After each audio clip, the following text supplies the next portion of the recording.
Thank you very much. Thanks a lot.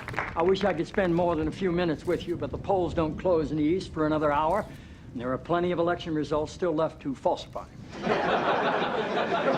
You know, with so many people participating in the political and social debate through call-in shows, it's a good idea to be reminded every once in a while. It's a good idea to be reminded of the awesome impact.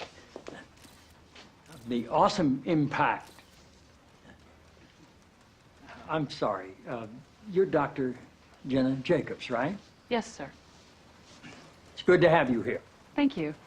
The awesome impact of the airwaves and how that translates into the furthering of our national discussions, but obviously also how it can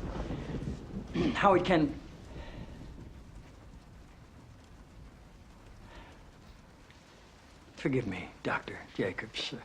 Are you an MD? A PhD. A PhD? Yes, sir. In psychology? No, sir.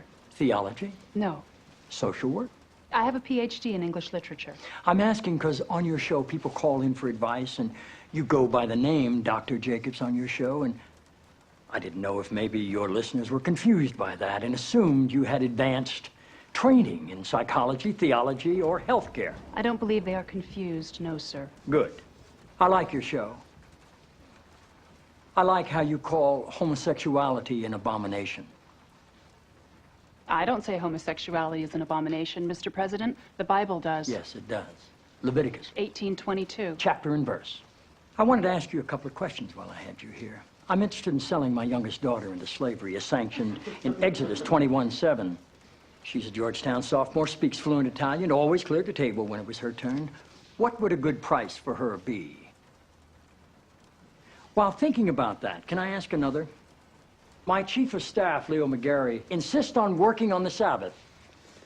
Exodus 35:2 clearly says he should be put to death. Am I morally obligated to kill him myself, or is it okay to call the police? Here's one that's really important, because we've got a lot of sports fans in this town. Touching the skin of a dead pig makes one unclean, Leviticus 11:7. If they promise to wear gloves, can the Washington Redskins still play football? Can Notre Dame? Can West Point?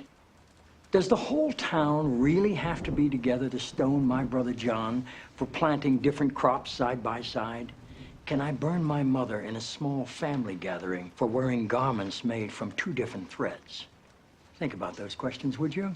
One last thing. While you may be mistaking this for your monthly meeting of the ignorant tight-ass club, in this building, when the president stands, nobody sits.